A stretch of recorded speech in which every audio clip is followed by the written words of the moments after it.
Robin. One day our missing will stop, and he'll be Just back. completely forget about him. The two will go But hand then in he'll be a hand. pro gamer. We'll get to cast him, Robin. Wow. In the bottom right corner is going to be BloodThirsty as the purple Zerg.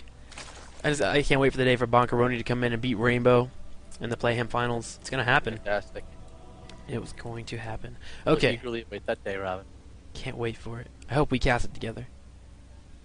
I hope so. BloodThirsty facing off against the orange Protoss spawning in the top right-hand corner from Team Infinity 7 is iSHoNOR. Alright, so in the top right corner is going to be the yellow Protoss. So, already we see BloodThirsty having his Overlord heading up to this top right corner again. It's important as to see where we see him throw his hatchery. Again, I really prefer to have this natural into the top right corner, get that creep out, beef up, and then to expand immediately at your third down here in the bottom left corner. Make one queen, not two queens. So go ahead and save that 150 resources, and you should be okay.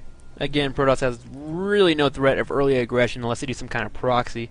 So you can get those 30 hatcheries up pretty nicely. Do you see iSHoNOR, though, not going for any type of Forge Fast expand or anything of that nature? Yeah, we do a 1-gate expand. This is a pretty big map. Yeah. We actually see, for some reason, a lot of Protoss, we saw White Red do this actually as well, not throw down that Forge, just because they know they can wall in their main ramp pretty well and just get the expansion down here in the bottom right corner. So, it seems to be the choice of builds here on this map. Just get that gateway out, follow up a 7 core, and then expand immediately afterwards and just get a Zealot out, and you're ready to go in terms of defense. So, we'll see if that's happening from him. BloodThirsty is checking the top left corner. We realize, okay, my opponent is not there. Looks like he will be heading up the top right corner at the same time expanding. Looks like he threw down a hatchery into a pool here. Yeah, if we look in the middle, it does look like he dropped that hatch down at 16 population. Only now remaking that drone. Wow. So, 17 food to 20 right now, waiting for iSHoNOR to see if he goes for that quick Nexus. He is definitely, at this point, opting to,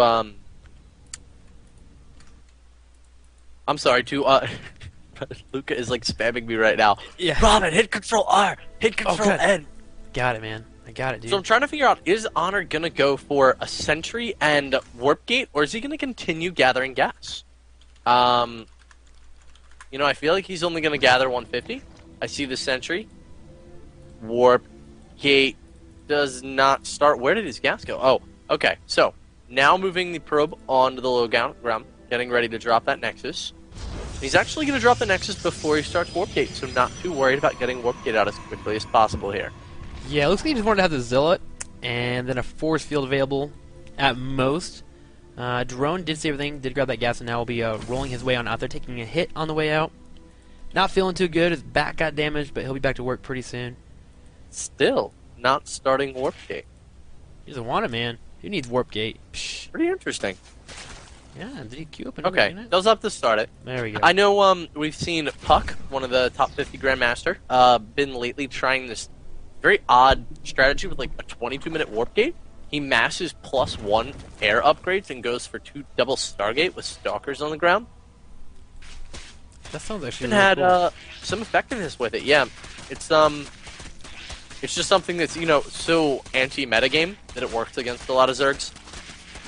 Because the +1 Void Rays, man, they are pretty powerful. Oh, I believe it, man. Void Rays without +1 are powerful. Ugh. Nightmares sometimes when I play on that Anyhow. ladder. Oh, yeah. Well, 4 Lings did break down a pylon down here in the bottom left corner. iSHoNOR trying to sneak a pylon, if you will. BloodThirsty having the sense to check out his base. A lot of Zergs have been doing this a lot lately, and you just need to. There's no reason not to. Lings are pretty fast, they're mobile, really great, cost-effective scouts. Even throwing in a second spine collar down up here in the top right corner. Interesting. Usually you'd see it down here a little bit in the bottom left, because if there's ever an opening, if a push comes for units to get up that ramp, they're going to try it, and actually an evolution chamber following up here from BloodThirsty, so he'll be pretty well defended. Does know that it's pain. Exactly what you were thinking, Robin. He was thinking, man. BloodThirsty does see there is a natural up here for iSHoNOR, realizes that it's completely done as well. He is seeing that Scout Overlord on its way, but 2 sentries will come on down and tickle it to death. Right away, there it goes, just tickling their undercarriage. Bet that feels good, actually.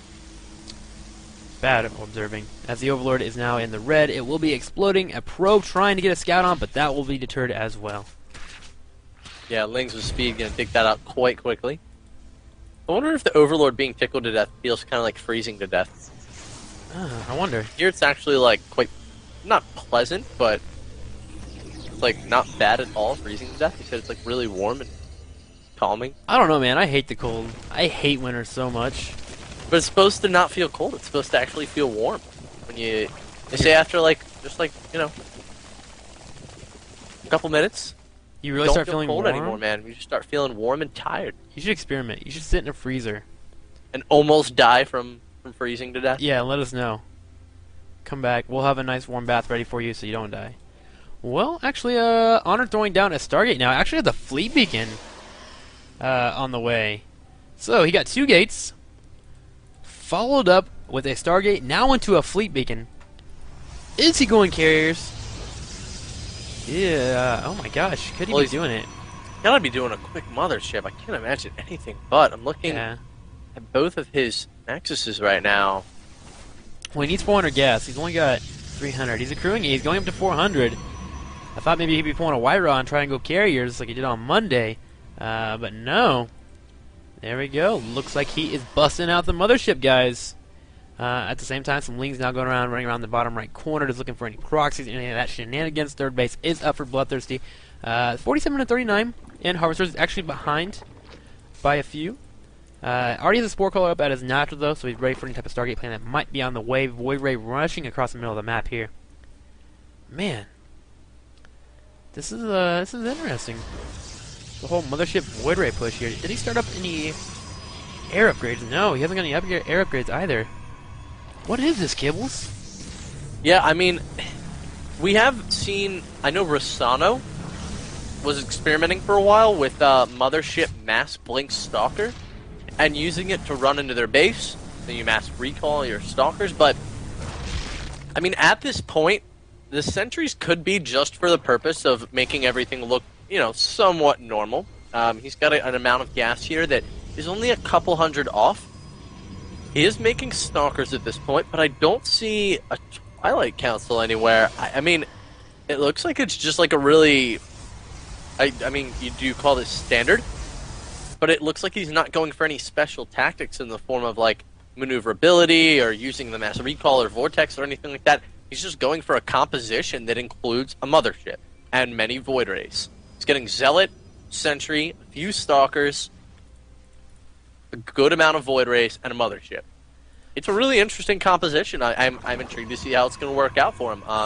Doesn't look like he's going for any shenanigans here as much as just a novel unit comp. Yeah, the Mothership actually rallied straight down here to the third. Looks like he's wanting to get pretty aggressive soon. There was a Ling that tried to come in for a scout. Did see that pylon going up. So BloodThirsty might be thinking, okay, he's going to be grabbing a third pretty soon. Actually starting up level 1 air weapons now. Grabbing a carrier as well.